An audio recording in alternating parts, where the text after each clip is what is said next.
47-ші сабақ өзіңді тексер. Мұнда мен нені үйрендім деген сұраққа жауапты ала аламыз. Келесі біз білу, түсіну, қолдану, талдау, жинақтау бойынша, бағалау бойынша есептер шығаратын боламыз. Ең бірінші бізде білу. Мұнда толық жүздіктерде кему ретімен ата және жаз. Және шамаларды салыстыр және өсу ретімен жаз. Так, білу бойынша жазғанымызда біз өсу ретімен жазамыз. Бірінші кему ретімен жазамыз толық жүздіктерді. Онда 700, 400, 300, 200, 100. Келесі өсу ретімен жазамыз. 1 дециметр 1 сантиметр, 45 сантиметр, 5 дециметр 4 сантиметр, 5 дециметр 6 сантиметр, 9 дециметр.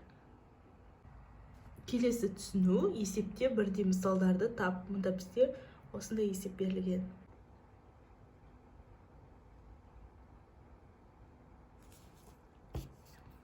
200 қосу 300 тең 500, 65 қосу 12 тең 77, 15 қосу 25 тең 40, 900 минус 200 тең 700, 62 минус 30 тең 32, 47 минус 21 тең 26-ға.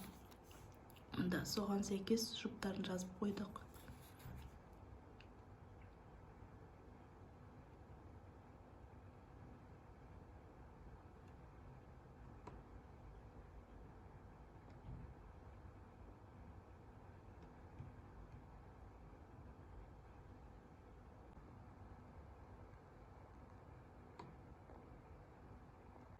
Қолдану, тексере отырып орында. 86 минус 32, 69 қосу 31.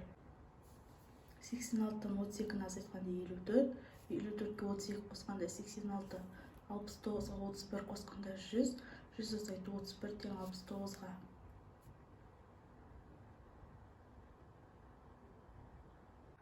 Талдау бойынша қайым 25, терек 13, үлкен шырша 12. Барлығы неше ағаш отырғызылғанын табу қажетпіз. Шешу 25 қосу 13 қосу 12 тең 50. Жауабы барлығы 50 ағаш отырғызылды.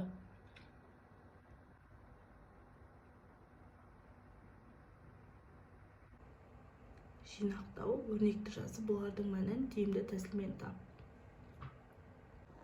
Осылай жинақтап жаздық. 50 қосу 23 қосу 17 тең 90-ға, 13 қосу 12 қосу 35, 12 мен 35 сандарының қосындысы 47, 47-ге 13 қосқанда 60, 100 азайту 25 минус 25 тең 100.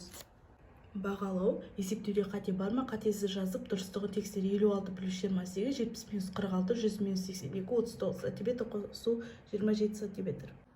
56 қосу 28 тең 84, 70 минус 46 тең 24, 100 минус 82 тең 18, 39 сантиметр қосу 27 сантиметр тең 66 сантиметр. 66 мен қателесіп 12 деп жазып кетіппін.